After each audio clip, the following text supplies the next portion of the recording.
নমস্কার বন্ধুরা, আমি সোনাই। সোনা স্টাইল কিচেন ভিলেজে আপনাদের আবারও অনেক অনেক স্বাগত জানাচ্ছি। আজ আমলকির একটা দারুণ উপকারী ও মজাদার রেসিপি আপনাদের সাথে শেয়ার করছি। কয়েকটা আমলকি নিয়ে নিয়েছি, সেগুলো একটা জামবাটিতে পরিষ্কার জলে ভালোভাবে ধুয়ে নিলাম। এবার একটা গ্রেটারের সাহায্যে সব আমলকিগুলো গ্রেট করে নিলাম। এবার এগুলো সরিয়ে রাখলাম। এই আচারটা একটু হালকা হালকা মিষ্টিও হবে, তার জন্য আমি এখানে কিছুটা মিছরি নিয়ে নিয়েছি। শিলনোড়ার সাহায্যে এগুলো হালকা করে ভেঙে নিলাম, এরপর গুঁড়িয়ে নিলাম।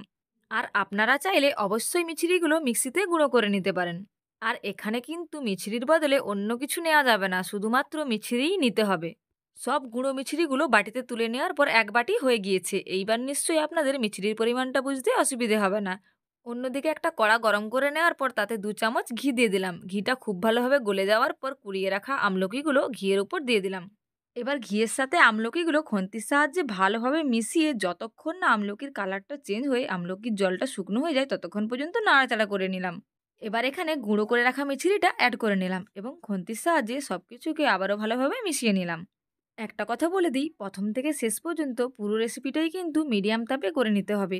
নাড়াচাড়া করতে করতে মিছরিটা গলে গিয়ে অনেকটা জলও বেরিয়ে এসেছে। এবার এই জলের ওপর 1 চামচ লেবুর রস দিয়ে দিলাম।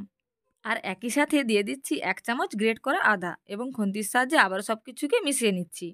মিছরির জলটা 90% শুকনো হয়ে গেলে এখানে অ্যাড করে নিচ্ছি 1 চামচের 4/1 গোলমরিচ গুঁড়ো এবং হাফ চামচের একটু বেশি বিট নুন।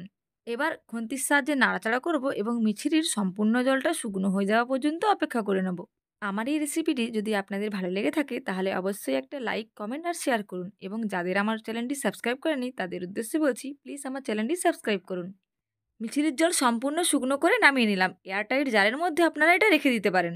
এই ঠান্ডাতে পেট ও গলা সুস্থ রাখতে প্রত্যেকদিন খাওয়ার পর 1 চামচ করে অবশ্যই খান।